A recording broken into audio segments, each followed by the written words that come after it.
Hola, bienvenidos a Social Arte. Hoy les voy a enseñar una herramienta que yo considero indispensable para el videógrafo de hoy en día y extremadamente útil para el fotógrafo.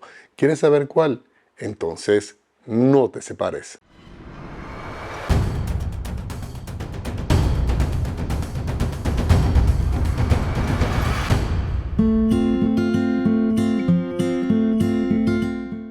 Un punto que es importante destacar antes de que empecemos la revisión de este equipo es que les tengo que decir que él no mejora la calidad del video que ya sale de su cámara. Como pueden ver en estos dos ejemplos, aquí tengo una parte grabada con el Atomos Ninja en RAW y el otro grabado en H.264 interno dentro de la cámara. Y como pueden ver, el resultado estético es idéntico. Y algunos se estarán preguntando, entonces, ¿tiene sentido de que si no mejora la calidad tenga que adquirir un equipo como este? Te lo digo una vez como un spoiler, sí, y te voy a dar más de 20 razones. Nuestras cámaras son equipos maravillosos que nos permiten captar momentos increíbles, pero que, como les dije al principio, tienen unas limitaciones, sobre todo cuando estamos hablando de control de la exposición y conocer los resultados de color previamente a la toma. Y no solo eso, sino que también tienen sus limitaciones al momento de hacer enfoques críticos. Pero entonces vamos a ver cómo esta pantalla me va a ayudar a solucionar todos esos problemas. Y algunos me podrán decir, Arturo, pero la cámara tiene un fotómetro, ¿verdad? Sí, pero es uno que mide la luz reflejada. Entonces, va a depender de a dónde estemos apuntando la cámara o qué es lo que estés midiendo. Porque la cantidad de luz que yo voy a reflejar utilizando, por ejemplo, esta franela negra es muy diferente a que si la franela fuera blanca. Y la cámara no tiene idea de lo que estoy vistiendo o sencillamente de la tonalidad de mi piel. Y posiblemente alguno de ustedes esté pensando, eso lo solucionas con un gris al 18%. Y sí, lo voy a solucionar justamente donde esté midiendo. Pero imagínense que estás haciendo un retrato en un paisaje. ¿Cómo puedes asegurarte tú de que no tienes zonas quemadas donde las altas luces hayan sobrepasado el rango dinámico de tu cámara? O que sencillamente estés empastelando los negros. No te vas a ir con el gris al 18% a medir pedazo por pedazo de todo el encuadre. Y para los que crean que eso lo puedes solucionar con un histograma, tampoco. Porque el histograma lo que te va a decir es si hay luces quemadas, si hay altas luces quemadas, perdón, o si hay sombras muy oscuras que se hayan ido a negros puros. Pero no te va a decir dónde está el problema tampoco. Y recuerden, esa representación de ese histograma está basada en el JPG de tu cámara, no en el RAW. Y si a eso le sumamos que no tenemos ninguna herramienta prácticamente para saber si estamos captando correctamente el color de una escena, también vamos a tener un problema en ese apartado. Porque sí, está bien, podemos ajustar el balance de blancos a la temperatura del color de la luz que estemos iluminando o que esté iluminando, la escena. Pero más allá de eso no vas a tener ningún tipo de información. Así que para explicárselo mejor, hemos montado este chiringuito, como dicen aquí en España, para enseñarles con ejemplos exactamente a qué me refiero. Bueno, como pueden ver aquí en la pantalla del Ninja, estamos enseñándole lo que son las herramientas de exposición que tiene nuestras cámaras, ¿no? En este caso tenemos el histograma aquí abajo a la derecha y aquí en el medio tenemos lo que es el fotómetro, que no es otra cosa que una medición que él hace sobre todo el ambiente, al menos que lo ponga de manera puntual. Fíjense que en parte son hasta contradictorios. Está diciendo en el fotómetro que tiene una sobreexposición en total de más 1.3 pasos y al mismo tiempo me está enseñando en el histograma que está subexpuesto. Entonces aquí pueden ver claramente que las herramientas no son las más precisas posibles. Y si activamos las cebras, que son una excelente herramienta, lo que me va a hacer es darme como un aviso de que estoy llegando a un pico. Ahora voy a dejar de compartir la pantalla de mi cámara con el Atomos y vamos a enseñarles las herramientas que tiene el Atomo en sí. Para eso vamos a activar la pantalla, que se activa solamente apretando en ella, y si la quiero desactivar le vuelvo a dar aquí, ¿ok? Estamos en la opción de pantalla y vamos a ver las diferentes opciones que tengo entonces para poder medir la exposición. Primero que nada tengo el waveform, que no es otra cosa que una representación lumínica de cómo está la escena. Voy a pasar enfrente de la mano para que ustedes vean cómo se mueve esa onda en función de todos los elementos que estén dentro del encuadre. Entonces es perfecto porque yo puedo ver allí si hay una parte de sobreexposición justamente en qué parte del encuadre está. Además me enseña también cómo están los niveles desde 0 hasta 100. Y aquí veo claramente que no tengo ninguna sobreexposición y que tengo la posibilidad de mostrar todos los valores lumínicos a través de ese encuadre. Después de eso tenemos las cebras y para eso vamos a desactivar lo otro. Y aquí me está indicando en función del valor que yo le haya dado cuáles son las zonas que ya llegaron a ese límite. Esto es una función que ya está presente en algunas cámaras, sobre todo las que han desarrollado con mayor esfuerzo hacia el video. Si nos vamos aquí, vemos que yo puedo cambiar ese límite que puedo tener para la cebra. Lo puedo subir o lo puedo bajar en función de lo que quiera yo tener ese valor para que me pueda decir, ojo, llegaste a ese valor de exposición. Yo normalmente lo utilizo en 64%, 65% para medir mi tono de piel. Vamos entonces a la siguiente, que es la de colores falsos o false colors, ¿no? Si se dan cuenta, parece una película de Depredador, ¿no? Cuando está por visión térmica viendo dónde están los valores. Bueno, en este caso no es térmico, sino es totalmente lumínico. Y esa luminosidad viene determinada por esta barra que tiene aquí a la izquierda. Entonces yo puedo tener una buena relación de dónde están esos valores lumínicos solamente teniendo como referencia los colores. Allí sé exactamente, fíjense, aquí tengo mi mano que la estoy atravesando, dónde están esos valores y qué tanta luminosidad tienen dentro de la imagen. No solamente por una onda que me puedo tener una referencia visual del espacio, sino que también veo los objetos. Entonces, como pueden ver, tenemos tres herramientas, bueno, una de las cuales puede estar presente en su cámara, pero las otras dos normalmente no están, al menos que tengan una cámara que sea dedicada a cine, que nos permiten tener una correcta exposición siempre. Pero no solamente sobre el objeto donde estemos midiendo, como es el caso cuando tenemos un gris al 18%, sino que también voy a tener una correcta exposición o voy a poder saber cómo están los valores lumínicos en toda la escena. Algo que es imposible con las herramientas que están en la cámara. Porque si bien les repito que el histograma me permite saber si hay altas luces o pérdida de información en los negros, no puedo determinar dónde sucede eso. En lo referente a color, por ejemplo, tenemos el RGB Parade. En este caso nos está dando una distribución de cómo están los colores en esos tres colores primarios que tenemos lumínicos, que son el rojo, el verde y el azul.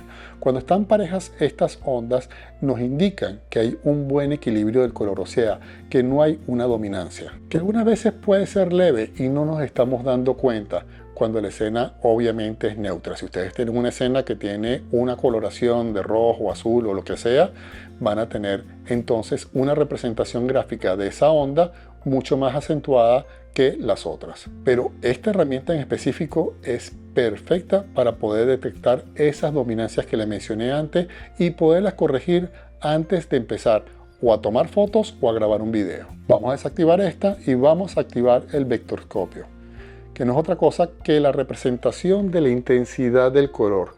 Aquí puedo ver qué tan saturados están o si les falta saturación a mi imagen. Entonces, puedo determinar no solamente las dominancias de color que pueden haber en mi encuadre, sino que también puedo detectar si tengo suficiente saturación para lo que estoy buscando o tengo muy poca. Dos herramientas que no están presentes en el 99% de las cámaras que se comercializan hoy en día. Ok, en lo que se refiere a enfoque tenemos varias herramientas. Primero que nada, la de aumento. Fíjense que aquí yo puedo aumentar y puedo desplazar la imagen hacia donde yo quiera, lo cual es sensacional. Lo puedo hacer tocando en la pantalla o en esta mini pantalla que se genera, donde puedo hacer la rotación del cuadro interno. Entonces puedo verificar cualquier lado que yo desee para ver cómo está ese enfoque crítico. Vamos a salir de ahí directamente y vamos a ir a la siguiente herramienta, que es la de Focus Picking. Pero es un Focus Picking como con esteroides, mucho mejor que el que tenemos nosotros en nuestras cámaras. Déjenme enseñarles por qué. Aquí activé todas las opciones que tienen, que siempre lo van a tener aquí al lado. Cuando tienen activado alguna de ellas, siempre vamos a tener un submenú de opciones, ¿no? Vamos a verlo de izquierda a derecha. Aquí lo podemos ver en color, lo podemos ver en tonalidades de grises o lo podemos ver en negro con el destaque donde esté el enfoque. Fíjense que eso es maravilloso. Vamos a ponerlo en rojo, que es normalmente como viene en nuestras cámaras, y si tengo objeto rojo prácticamente se desaparece, ¿no? Si lo pongo inclusive en verde, fíjense que a pesar de que es un color contrastante con respecto al verde, tampoco se está viendo, porque esta es la intensidad normal que se ve en las cámaras, pero aquí puedo cambiar la intensidad a media o a una intensidad grande, donde aquí se empieza a ver. Pero no solo eso, como les dije antes, también puedo cambiar la forma de representación de la imagen. Aquí está en la representación RGB, aquí lo tengo en tonalidades de grises para ver exactamente dónde está el enfoque. Fíjense qué cosa tan maravillosa, lo puedo ver completamente porque elimina todos los colores menos el del focus picking.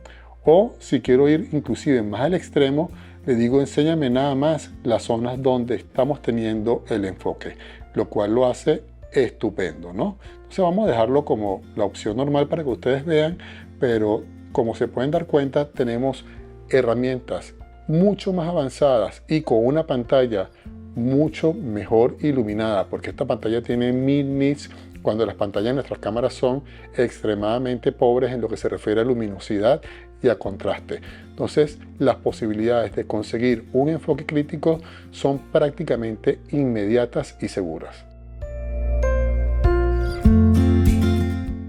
Bueno, vamos entonces a mini concluir, pues esto no va a ser una conclusión, solamente como un resumen en lo que se refiere al apartado de fotografía.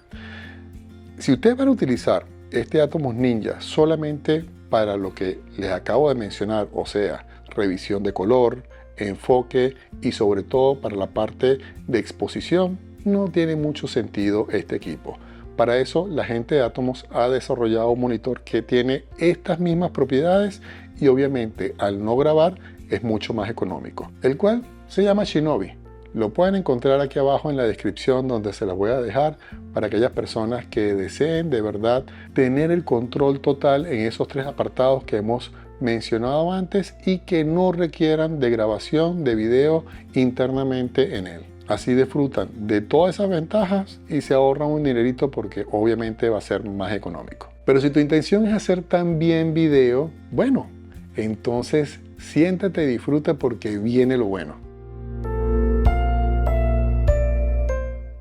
La primera ventaja que tienes es que no tienes limitaciones de tiempo al momento de grabar, lo cual es maravilloso. Cámaras como la A7 III, la A6500, las Canon, las Nikon, siempre nos dan ese límite de los 29 minutos y 59 segundos. Y vamos a estar claros, eso es bastante incómodo, sobre todo si te contratan, por ejemplo, para hacer una entrevista. ¿Qué le vas a decir a la persona? Espérate un momentico ahí que tengo que volver a grabar porque esta vaina se para los 30 minutos. No, tú necesitas un equipo que pueda grabar de manera continua y que lo pueda hacer de forma eficiente, o sea que no se recaliente, que es el segundo punto. Sí, porque al bypassear lo que es la grabación dentro de la cámara y hacerlo en un dispositivo externo, prácticamente le estás quitando todo el trabajo al procesador de tu equipo, por lo que ese trabajo adicional no lo va a tener que hacer y por lo tanto no se va a recalentar. Entonces, si eres dueño de una cámara de Sony de la A7 III para atrás o de la R5, que es una cámara tan maravillosa pero que tiene tantas limitaciones al momento de grabar por recalentamiento, o de esa Fuji X-T4 que también tiene ese problema, bueno, con esto lo solucionas de inmediato. Inclusive, nosotros utilizamos la A7S III para grabar nuestros videos. Y si estamos en condiciones bastante fuertes de temperatura, como es el caso ahorita de verano en España, bueno, también tenemos problemas de recalentamiento. No se llega a parar la grabación, pero la cámara termina como planche chino, como decimos en Venezuela. Y eso, pasando continuamente, créanme que puede perjudicar el rendimiento de tu cámara en largo plazo. El tercer punto, para todos aquellos que hayan editado video van a entender la importancia de él, y es trabajar en formatos de grabación no comprimidos. Y muchos pensarán, bueno, pero si no es comprimido no va a ser más pesado. Sí, los archivos van a ser mucho más grandes, pero su procesamiento en nuestras computadoras será mucho más sencillo también. ¿Y a qué se debe eso? Bueno, le voy a tratar de explicar de la manera más simple posible. Cuando estamos hablando de los formatos de compresión, por ejemplo el H.264 o el H.265, lo que estamos buscando, o lo que los fabricantes están buscando, es poder tener mayor información de video, o sea, archivos más largos en tiempo con un peso menor. Pero eso tiene un precio y bastante grande. ¿Qué es lo que se hace cuando hacen esa compresión? Bueno, imagínense que tienen una secuencia de imagen JPG, que es lo que esa suma de esas imágenes son las que generan el video. Entonces, en vez de tener todas las imágenes que generan esa secuencia, tienen una imagen A, una imagen B, y todo lo que está en el medio solamente está grabando las variaciones de la imagen que hay entre ese punto A y ese punto B. Y por lo tanto hay mucha menos información guardada dentro de la memoria de nuestras cámaras. Pero ¿qué pasa?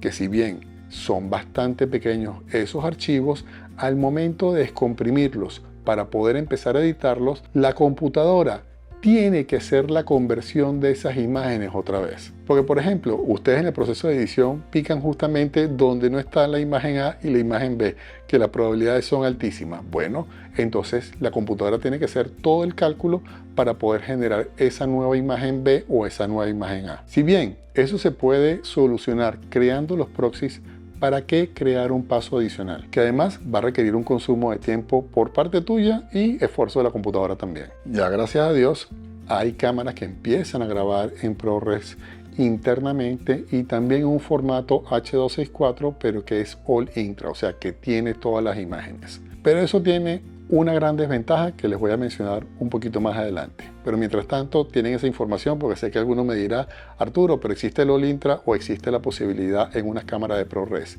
Pero va a venir el problema de la memoria. El siguiente punto se refiere a la posibilidad de poder grabar de manera externa utilizando este aparatico en ProRes RAW. Eso sí, si tu cámara tiene salida ProRes RAW. En el caso del Atomos Ninja 5 Plus, puede grabar en ese formato hasta 8K y en 4K hasta 120 frames por segundo, siempre y cuando tu cámara sea compatible. Aquí les estoy dejando también el link de la página para que vean cuáles son las compatibilidades de este equipo y puedan verificar hasta dónde puede llegar con su cámara. Bueno, ya partiendo de estos punticos que yo he mencionado, si yo tuviera una Canon R5, inmediatamente saldría a comprar esto. No tengo limitaciones de tiempo de grabación, no tengo problemas de recalentamiento y puedo grabar en 8K en RAW de manera externa. O sea, prácticamente convierte tu cámara híbrida en una cámara de cine. Lo próximo es la posibilidad de cargar LUTs y poder previsualizar no solamente el resultado, sino también poder detectar en un momento dado si ese LUT me está trayendo problemas en las luces altas o en las sombras. Y no solo eso, sino que también te va a permitir no solo visualizar el resultado, pero si lo quieres grabar también directamente sobre el video para evitarte un paso, también lo puedes hacer. Y un tip adicional: ponte tú que estás haciendo esa entrevista que le dije al principio y quieres tener una grabación directamente en logarítmico, pero que estás también transmitiendo en vivo. Entonces, tú puedes estar grabando internamente en logarítmico, pero dándole salida al LUT a través del puerto de salida a esa transmisión y tener una transmisión ya definida con el LUT mientras que estás grabando en tu formato más plano. Lo cual es maravilloso porque después agarras todos esos videos y los colorizas como a ti te parezca, porque no tienen incluido esa colorización ya. Pero que sí, las personas que lo estuvieron viendo en la transmisión sí lo estuvieron percibiendo. O simplemente tienes un cliente con una pantalla externa que está recibiendo esa información y ya está viendo el resultado final. En fin, la opción de solamente visualizarlo y transmitirlo, o incluir el LUT dentro de la grabación, me parece que es maravilloso también. Una cosa curiosa, que es el siguiente punto, es que él aprovecha completamente el sensor. Entonces termina grabando con un formato ligeramente más grande que el que tienes tú de grabación interna en tu cámara. Por ejemplo, en el caso de la A7S3, ella graba de manera interna en 4K, pero está grabando aquí en el grabador externo en 4.2K, lo cual te va a dar un pequeño margen allí para que puedas hacer zoom al momento de estar editando, sin que eso signifique ninguna pérdida en la resolución de la imagen.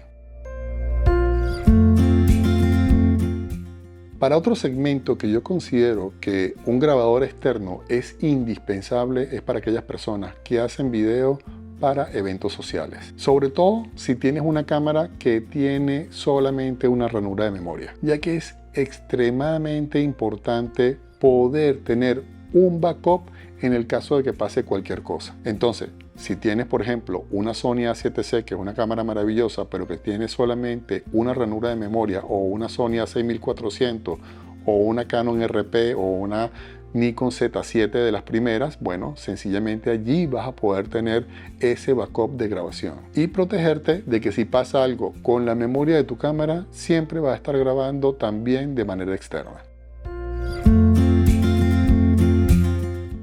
Otra función de mucha utilidad es la posibilidad de grabar la pantalla de tu cámara de manera directa en él. Por ejemplo, nosotros lo utilizamos en todos los tutoriales que hacemos de manejo de cámara. Allí voy enseñando los cambios de menú o cualquier función que quiera mostrar yo en un momento dado. Por ejemplo, en esos videos donde hemos testeado la velocidad de enfoque de las cámaras cuando hemos hecho un review, ha sido utilizándolo a él. Pero ojo, no es solamente para grabar lo que sucede en una cámara. También lo puedes conectar directamente a tu computadora y vas grabando todo lo que haces allí. Y si eres un gamer, lo conectas a tu consola y también te va a permitir hacer esa grabación. Ustedes ven aquí este aparatico que es un SSD, que son discos que son extremadamente económicos hoy en día.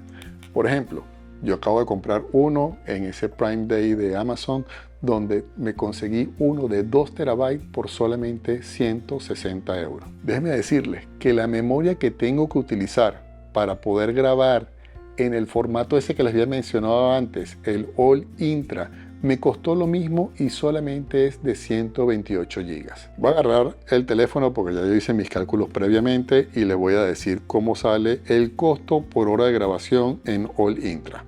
Bueno, tomando en cuenta que en All Intra trabaja a 200 Mbps, o sea, megabits por segundo, lo único que tengo que hacer es dividirlo por 8 para poderlo llevarlo a bytes, ¿no? Entonces los megabytes serían 31.25, lo cual me va a dar un costo por hora de 112,67 dólares la hora, tomando en cuenta el precio de la memoria. Porque mucha gente dice el costo del megabyte y no es equivalente porque obviamente al tú grabar en ProRes o ProRes RAW va a agarrar mucha más memoria. En el caso que estés grabando en ProRes, que es un archivo que lleva que consume bastante memoria en lo que se refiere al Ninja.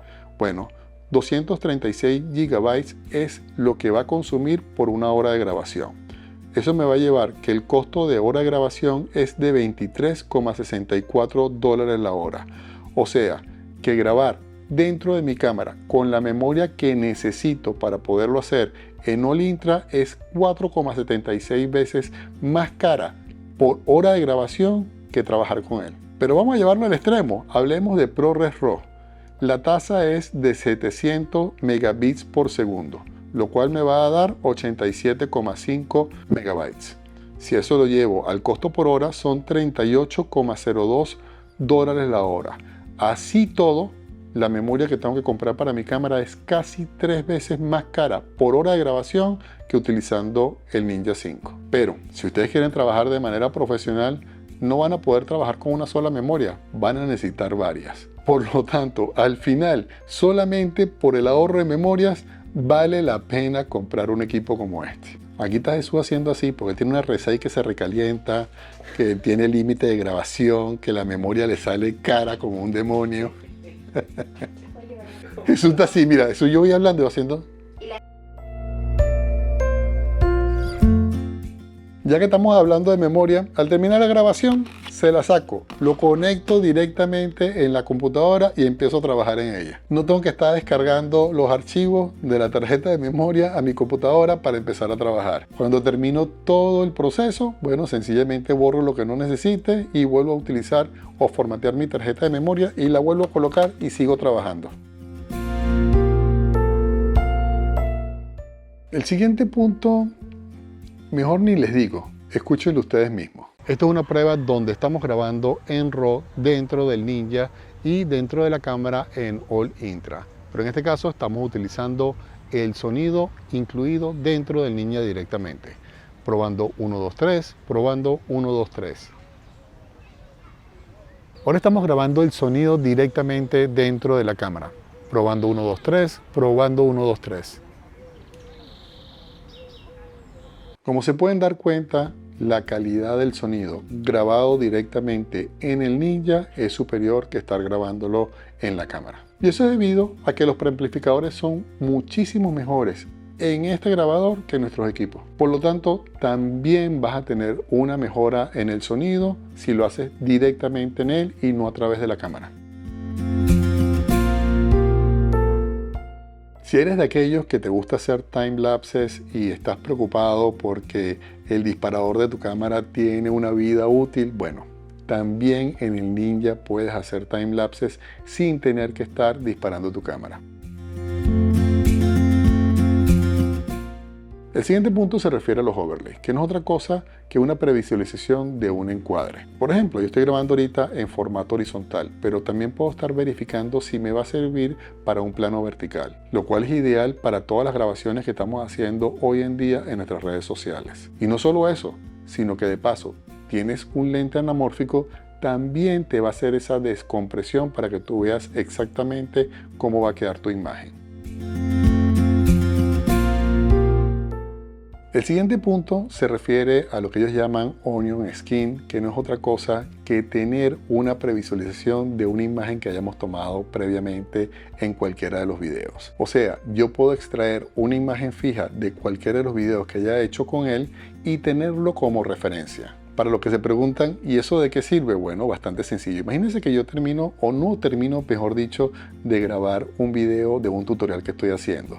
Recojo todas las cámaras, vuelvo a guardar todo y al día siguiente vuelvo a retomar esa grabación. Bueno, yo con esa imagen fija puedo cuadrar la cámara de manera exacta a como la tenía el día anterior, lo cual quizás no tenga mucho sentido para los tutoriales que yo hago en YouTube, pero si ustedes están trabajando de manera profesional y en un momento dado dejaron de hacer una grabación y quieren retomarla, bueno, se aseguran de que van a tener el mismo encuadre. Para hacer efectos también de esa típica gente que se está cambiando la camisa y que pareciera que fuera por acto de magia. No tiene que estar haciendo ningún tipo de reencuadre después en postproducción, sino que sencillamente verifica que esté la persona en el mismo sitio donde estaba ubicada antes y listo, empieza de nuevo a grabar. Esta función de pre-roll a mí me parece de verdad increíble. ¿En qué consiste? Es bastante sencillo. Ella empieza a grabar antes de que tú aprietes el botón de grabación. Y ustedes dirán, bueno, ¿y eso tiene algún sentido? Sí, tiene mucho sentido cuando estás haciendo grabaciones de eventos que tú no tienes el control del tiempo. Por ejemplo, estás grabando una caída de unos rayos o estás en un evento deportivo y no pusiste a grabar tu cámara a tiempo. Bueno, él tiene esa función de pre-roll que al momento de tú empezar la grabación, si la tienes activada, él va a tomar desde 6 hasta 4 segundos antes, todo lo tiene pregrabado, lo cual te va a asegurar de que ese momento crítico lo vas a poder captar sin tener la necesidad de estar grabando de manera continua y tengas una cantidad de video que después no vas a utilizar. Y como último punto, y para reforzar lo que les había dicho antes de que la gente de Atomos siempre le está haciendo upgrade a estos productos, no es solamente eso, sino que han creado todo un ecosistema alrededor de él. Ya que al momento de desarrollar el producto fueron lo suficientemente inteligentes para ponerles un puerto que después les permitiera agregar accesorios. Entonces, este mismo equipo con esos accesorios puedes hacer Connect, que es subir directamente los videos que estés grabando a la nube, utilizarlo para transmisiones en vivo a través del Ninja Cast o también poderlo utilizar en cámaras que tienen salidas SDI en vez de HDMI. Por lo que te asegura que comprando tanto el Ninja 5 como el 5 Plus tienes el respaldo de Atomos por muchísimos años.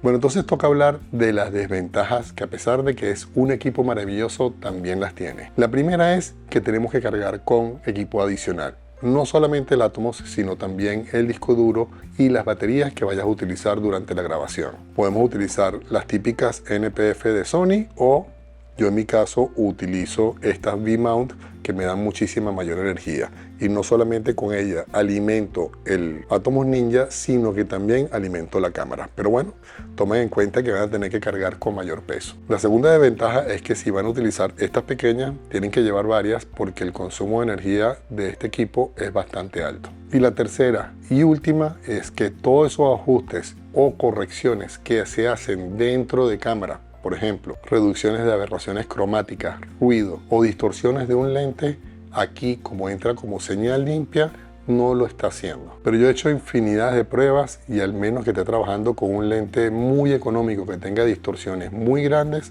no vas a ver absolutamente ninguna diferencia. Si acaso en la parte de reducción de ruido, pero es algo que podemos solucionar también fácilmente con plugins externos.